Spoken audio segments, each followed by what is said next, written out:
Kabajamtootaaf jaalatamtoota armeetuu harramuusii oomtuu kan ta'e maqaa Waaqayyootiin nagaa isin gaafadhaa. Haala jirtaniif bakka jirtaniif biyya jirtanitti nagaan Waaqayyoo isiniif haa baay'atu. Akka nagaa jirtanii Waaqayyoon cubbuu keenya hammeenya keenya isa dabarsine sana osoo hin ilaalin sa'aatii kanaa yeroo kanaan akka geenyuuf kan nu gargaare maqaan gooftaa keenya Yesus Kristos kan kabajamee fi kan ulfaate ta'u maqaa isaa waamanii biraa hin haftuutii gargaarsa isheetiin kan nurraa hin baane qulqulloota obboleettii eegamoota kan taate maqaan haadha keenya qulqulleettii dubaroo maariyaamiitti kan kabajamee fi kan ulfaate ta'u maqaa isaanii waamanii biraa hin hafaniitii gargaarsa isaatiin kan nurraa hin baane ergamoota Waaqayyoo toloota Waaqayyoo wareegamtoota Waaqayyoo akkuma Waaqayyo isaanii eebbisate akkuma Waaqayyo kennaa isaanii kennetti maqaa isaanii kabajamee fi kan ulfaate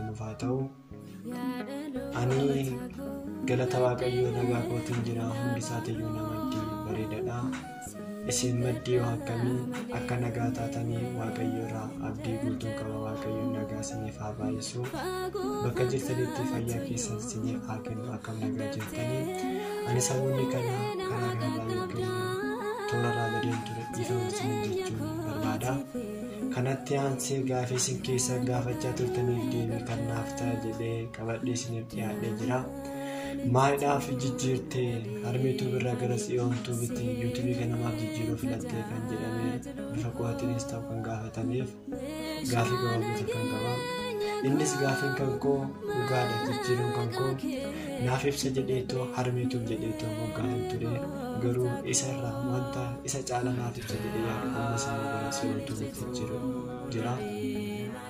Sababni jijjiireef inni guddaan Tsiyoon har'aa macaafa qulqulluu keessatti bakkee 150 oliitti barraa'ee jira.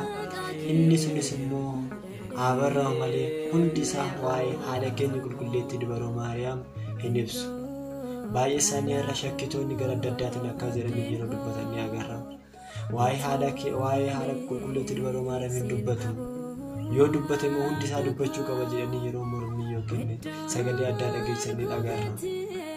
Inni sun yeroo 150 ol haa barraa'u malee hundi isaa waa'ee haadha keenya qulqulleettii dubaroo Maariyaam hin ibsu. Kana guyyaa biraa maaduree Tsiyoon kan jedhu kanaan yoo Waaqayyo hayyama isaa fi fedha isaa kan ta'u yoo ta'e bal'inaan qabannee kan wajjin dhiyaannudha. Kan wajjin walitti deebinu ta'a jechuudha. Yoo Waaqayyoon nuuf hayyamu Waaqayyoon hayyama isaa haa ta'uuti. Kana waada isiniif gala. Kanarraa kan hafe garuu waa'ee haadha keenya qulqulleettii dubaroo Maariyaam Tsiyoon kan jedhu kun ni ibsa sila ta'eef eessan ibsuudhaaf kan garasitti maqaa kana filadhe jechuudha. Wantoota baay'ee akka isin beektanii eessan naa ibsu jedhee kanan kan yuutuubii kan maqaa kanatti jijjiirre jechuudha. Isa kanaaf sababni guddaan jechuudha. Haa ta'uuti yuutuubiin kun haga banameetii baay'een keessan warroonni keessa jirtan galatooma ulfaadhaa baay'ee isin jaaladha. Ammas garuu immoo hanga yaadameetti gadiidha haalli isin hordofamaa jiru jechuudha yuutuubiin kun. Warri na deeggartanii warri isheen naa gootan ammas galame keessan guddaadha. Maayidhaa fi Waaqayyo kaasa keessan hojii keessa isin haa kaffalu. Garuu haalli ittiin yaadame baay'ee isaa gadi bu'aadha. Kanaaf kan duwwaatti sabbi yookiin barumsoonni baay'ee akka kaayoo duraatti ni darban jedhee kana yaade baay'ee isaa hordoftoonni baay'een hin jiru yaada jedhudha. Duwwaatti deebi'aa kan jiran sila kanaaf. Garuu osoo haalli isaa hordoftoonni jiraatanii maal ta'a waa'ee amantaa isaanii gaaffilee shakkitootaa immoo deebi'ee faaruu adda addaa hunduma isaatiiyyuu karaa kanaan sin qaqqaba ture. Inni iyyuu haa rakkisaa fi haa namatti hin tolle keessa taa'ee turan kan kana sin ishee gochuudhaaf yaalaa jiru jechuudha. Dhugaa sin jira bakka waayifaan gaarii hin jirretti jechuudha. Isaayyuu haala addaa keessa tareetti kanan akka itti sheer kana sin gochaa jiru. Isa kanaayyuu akka ittummoo hordoftoonni dhabamu baay'ee nama gaddisiisa. Namoonni baay'ee faayidaadhaaf jechuus ni danda'a. garuu nuti saafi miti kaayoon keenya jechuudha.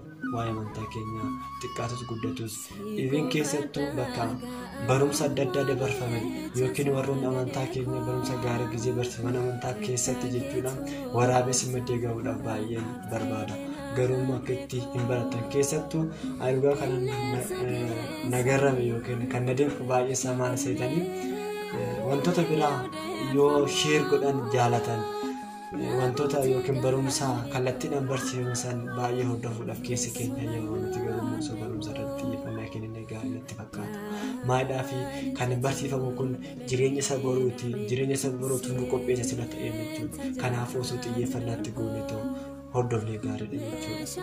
Haala danda'amu yookiin haalli keessa jiru hunduma isaatiiyyuu barumsi yeroo barsiifamutti barsiisaan barsiifamu sanii mana amantaa barsiifamu irratti haala isaatiin laallamee yeroo ayyaanichaa wal qabateeti kan barsiifamutti osoo xiyyeeffannaatti godhamee hordofamee gaariidha. Anis bakka jirutti kanan dubbisee kanan baradhe deebi'ee kan abboonni keenya gizee barsiisan gizee mana amantaa deemee kamiyyuu siniiqoodhaaf baay'ee qophaa'aadha. Akka waaqayyo na gargaare jechuudha. Waaqayyo na gargaaruuti garuu isin kanas hin gaafadhu ayyaana fedha keessan haga dandeemtan warri keessa jirtan ilaalaa. Warri ala jettaniif immoo sheerii godhaa maddee haa gahu barumsa amantaa sun jechuudha. Waan tokko nuyi barri inni guddaan lubbuun takka yoo fayyiteedha gatii keenya guddaan jechuudha. Lubbuun takka karaatti yoo deebite gatii keenya guddaan. Sanii yoo akkas ta'e yookiin yoo akkas ta'edha gatiin inni guddaa kan raawwatamu jechuudha. Malee cal jedhamee birrii irraa argamu foon keenyatti wanto jennuufi miti. Garuu lubbuun takka lubbuun lama yoo barumsa achirraa argamu sanii yoo deebite waaqa maddiidhaa gatiin keenya baruu kaffalama jedhee yaada jechuudha. Kanaafuu isinis hirmaattuu isaa ta'uudhaaf waaqayyo na gargaaru. Bakka jirtanitti warri har'a addisii dhuftan sabiskiraayib gochuudhaaf seenaa waa'ee amantaa haga danda'an isiniif oolaa. Deebi'ee immoo warri keessa jirtan sheer koomentii gochuu hin dagatinaa. Yaadoleen gaafa waan jiraachuu danda'a.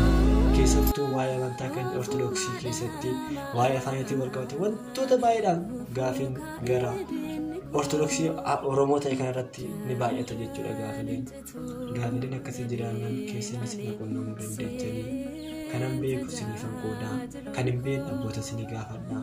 Anas immoo gaafii gaafatan sun itti akka dubbisu na gochuu danda'a waan ta'eef maadhaaf gaafii sun anas yookiin bakka biraatti argadhee itti fayyada'a. Kanan beeku irratti beekumsa jabaataa nyaata'uu danda'a waan ta'eef kanaafuu gaafiin jiraannan gara keessattinis quunnamuu dandeessu. Wantuma kamiyyuu bal'inaan waa'ee amantaa keenyatti jechuudha dhimmamuu qabna jechuudha. Waa'ee amantaa keenyatti yoo dhimmine kan waaqa hundinas gatii argina waan ta'eef kanaafuu har'aaf isinitti dhiyeessee guyyaa fuulduraatti garuu barumsa kallattiidhaanis akka haala darbuutti jechuudha. Yemmuu barumsa mana amantaa irratti ayyaaneffamu irrattis immoo ayyaana guyyaa wal qabateen waraabamee akkasiin maddee gahu. Yemmuu deebii wantoota amantaa hin fayyadan jedhee hin barsiisan jedhee yaadu hundumaayyuu sin maddii dhabuudhaaf baay'ee jira. Garuu yuutuubiin kun baay'ee reef kana loka yookiin daandii deemaa jiru waan ta'eef akka ol ka'ee dhaabbatu na gargaara isiniin jechuu barbaada.